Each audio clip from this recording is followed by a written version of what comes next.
qu'il veut qu'elle optimise le temps parce que là, voilà, les choses doivent bouger. J'ai pas compris. Je lui ai dit, parce que par moi je rigole avec lui, are you mad? Oui, clairement. Je lui ai dit, mais are you mad? Comment tu veux que moi je comprenne ça?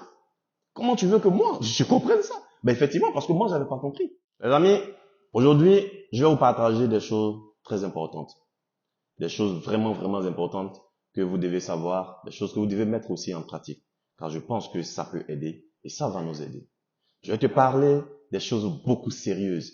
Alors, tu ne dois pas rater cette vidéo sous aucun prétexte. Elle vaut la peine de la regarder.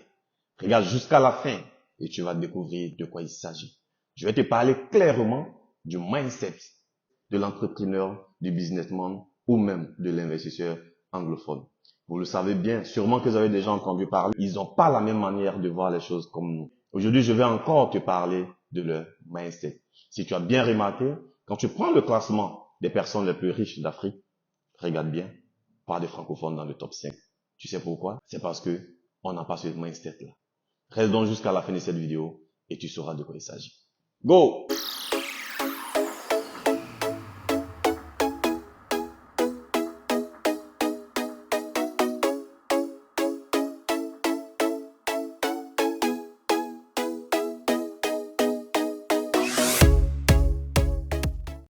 Si tu me découvres pour la première fois, je suis Noël Kwasi, entrepreneur, investisseur. Mon rêve et mon ambition est de créer une armée forte d'investisseurs qui va investir dans différents secteurs, posséder un certain nombre de choses afin de générer du cash et atteindre la liberté financière. Et une communauté forte aussi de bâtisseurs qui va contribuer au développement de notre continent.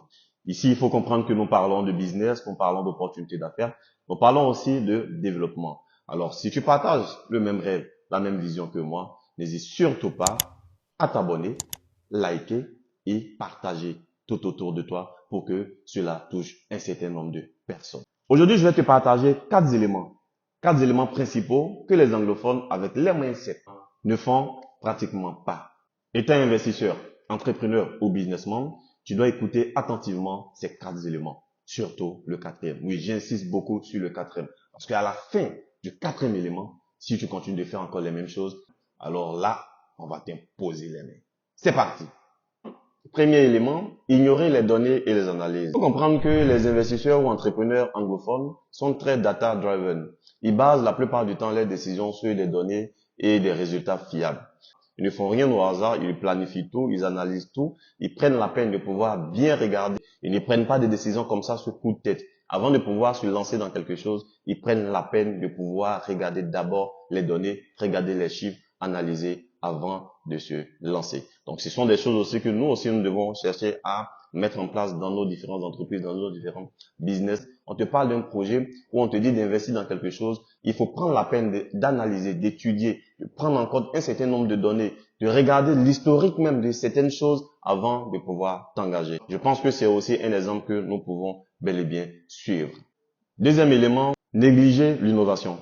Les entrepreneurs anglophones avec les mindset ne négligent pas du tout l'innovation, qui sont à l'avant-garde de l'innovation, qui cherchent constamment de nouvelles façons de résoudre des problèmes pour se démarquer en fait de la concurrence. Ils ne se contentent pas de suivre les tendances établies. Et je pense que c'est des choses que nous aussi nous devons développer. Nous devons toujours chercher à améliorer, nous devons toujours chercher à innover, toujours chercher à penser grand. Lorsque par exemple nous développons un projet, nous pouvons prendre le projet de quelqu'un, nous pouvons travailler sur des projets par exemple qui existent. Mais pourquoi est-ce que nous devons faire comme les autres? Si nous faisons comme les autres, nous n'avons rien apporté. Donc nous devons avoir l'esprit, nous devons avoir le mindset anglophone, innover, apporter sa touche personnelle pour se démarquer de la concurrence. Si vous ne faites pas de nouvelles choses, si vous n'innovez pas, vous n'avez rien fait. Vous avez pris simplement un projet, vous avez copié, vous avez collé. Pour vous démarquer, qu'est-ce que vous devez faire? Vous devez simplement apporter votre touche, innover dans ce que vous avez déposé. C'est ce qui vous rendra différent des autres.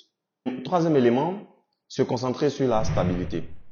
Alors là, j'ai été vraiment surpris et je pense que c'est quelque chose que moi-même j'ai découvert autant que vous. Et je pense, et après, j'ai commencé à comprendre pourquoi est-ce que par moment, nos amis anglophones font les choses de cette manière. Alors, je vous explique.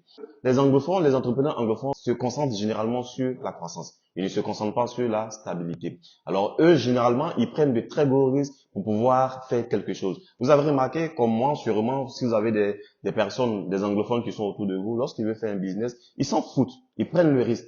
Ils vont de l'avant, ils vont de l'avant, ils vont de l'avant. Et là, échouer, ce qui est super intéressant, je pense, pour moi, est une leçon. Qu'est-ce qu'ils font? Ils reviennent encore en arrière. Ils ne se découragent pratiquement pas. Nous ne devons pas nous arrêter sur l'échec, mais aller au-delà de l'échec. L'échec doit être pour nous des expériences que nous devons vivre pour continuer d'aller de l'avant. Donc, les anglophones, dans la plupart du temps, ne cherchent pas forcément à stabiliser la chose, mais cherchent la croissance rapide. C'est pour ça qu'ils prennent des gros risques. C'est aussi un mindset que nous pouvons développer si nous aussi on veut atteindre le niveau qu'ils ont actuellement. Pour la petite histoire, et je vais vous conter, comme toujours, j'aurai toujours des histoires que je vais vous conter dans les vidéos pour vous permettre de pouvoir aussi comprendre, vivre aussi les réalités.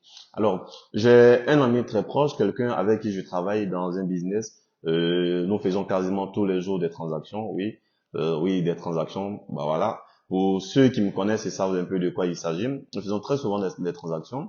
Et j'ai une partie de mon business aussi qui s'occupe du transport, voilà, qui est dans le transport. Donc, j'ai un petit service que j'ai développé sur le tracking des véhicules, par exemple. Alors, cet ami-là, il me contacte, il me dit qu'il a envie de mettre un GPS sur sa voiture. Moi, j'ai pas compris. Moi, je savais pas que c'était moi. Pour moi, c'était ces voitures qu'il prenait pour faire son business. Alors, je rappelle que cet ami-là, il est anglophone. Je lui vends ce service en question et le même jour, nous devions nous voir pour pouvoir faire une transaction. Et ce même jour-là, je pars le voir et je me rends compte qu'ils sont en train de mettre le tracking, mon collaborateur est en train de mettre le tracking sur son véhicule. Je lui ai demandé, mais WhatsApp? Et il me dit clairement que non, il a envie de mettre parce qu'il veut faire quelque chose. Je lui ai demandé pourquoi? Qu'est-ce que tu veux faire? Tu veux donner ta voiture à quelqu'un? Et il me dit oui. En réalité, il veut donner sa voiture à son responsable commercial. Et je précise, ce monsieur aussi est quelqu'un qui détient un certain nombre de choses ici à Abidjan. Il a même un restaurant dans un quartier UP d'Abidjan et aussi des entrepôts parce qu'il est dans la grande distribution. Et il me dit non, il veut donner sa voiture à son responsable commercial parce qu'il veut qu'elle optimise le certain nombre de choses rapidement parce que les choses doivent bouger. J'ai pas compris. Je lui ai dit, parce que par moi je rigole avec lui, are you mad? Oui, clairement. Je lui ai dit, mais are you mad? Comment tu veux que moi je comprenne ça? Comment tu veux que moi je comprenne ça? Ben effectivement, parce que moi j'avais pas compris. Et je me dis non, c'est pas possible quoi. Moi j'ai ma voiture là actuellement et puis bon voilà, c'est ma voiture personnelle. Je fais mes cours, je fais des choses, je vais par moment déposer mes enfants, je fais les choses avec ça. Donc j'en ai besoin. Il me dit non, lui il va donner sa voiture à son responsable commercial. Comment? Et qu'est-ce qui s'est passé? Il me regarde, parce que comme je dis, je taquine avec lui, il me regarde et il sourit, et il me dit, francophone. Alors, qu'est-ce que tu entends par là? Il me dit, francophone. C'est simplement parce que j'ai un mindset de francophone. J'ai un mindset de francophone. J'ai pas le mindset anglophone. Pourquoi? Parce que pour eux, c'est tout à fait normal. Lui, ça ne le dérange pas du tout de marcher, de faire ses courses à pied ou en taxi s'il n'a pas de voiture. Là, j'ai compris vraiment la différence entre un mindset francophone et un mindset anglophone. Voilà, c'était la petite histoire. Enfin, quatrième et dernier élément. C'est pourquoi je t'ai dit de rester jusqu'à la fin de cette vidéo, car pour moi, cet élément, il est très important. C'est quelque chose que tu sais, que tu as déjà entendu, tu as déjà lu, mais sûrement que tu ne fais pas attention. Alors, aujourd'hui, si tu écoutes encore ça, il faut commencer à faire attention à cela. Si tu es entrepreneur, si tu es businessman, si tu es investisseur. Cette chose que les anglophones, avec le mindset, ne font pas, c'est de refuser d'investir dans le développement personnel. Écoute, les entrepreneurs ou businessmen anglophones comprennent l'importance de développer continuellement leurs compétences et connaissances afin de rester compétitifs. Ils apprennent continuellement. Ils ne négligent pas du tout l'apprentissage. Et je pense que ça, c'est un élément très important que nous devons adopter. Nous devons continuer d'apprendre, d'avoir de nouvelles compétences, de se former, de connaître de nouvelles choses. Nous voulons investir, nous voulons entreprendre, mais généralement, nous ne savons pas réellement dans quoi nous voulons nous lancer. Comme le disait l'autre, si tu veux investir ou te lancer dans quelque chose, investis d'abord sur toi-même. Qu'est-ce que ça veut dire? Simplement, il faut te former. Il faut comprendre cette chose. Tu voulais pas que tu te noies. Si tu n'apprends rien de cette chose dans laquelle tu veux te lancer, écoute mon ami, c'est l'échec assuré. Alors les amis, je pense que c'est quelque chose que vous devez mettre à cœur. Le fait d'investir sur soi. Investir dans le développement personnel. Acquérir de nouvelles compétences. Chaque jour, quand vous pouvez, pour vous permettre d'être meilleur. Nous sommes au terme de notre vidéo et j'espère que ces choses que j'ai partagées vous aider à pouvoir avoir un autre mindset et réfléchir autrement si vous êtes entrepreneur, si vous êtes investisseur ou si vous êtes businessman. Car c'est très important pour votre croissance, c'est très important pour votre développement de faire ce que les autres ont déjà fait qui a porté ses fruits. Et ce sont des choses que nous devons copier et nous devons mettre à partir de cet instant dans notre habitude si nous voulons être aussi meilleurs. Merci d'avoir suivi la vidéo et n'hésite pas à dire en commentaire ce que tu penses. Si tu as des idées, s'il y a des choses aussi que tu sais sur les entrepreneurs anglophones, tu peux le mettre en commentaire pour que ça puisse aider aussi la communauté à pouvoir adopter ce type d'attitude et ce type de mindset. Merci encore et on se dit à la prochaine vidéo. Ciao!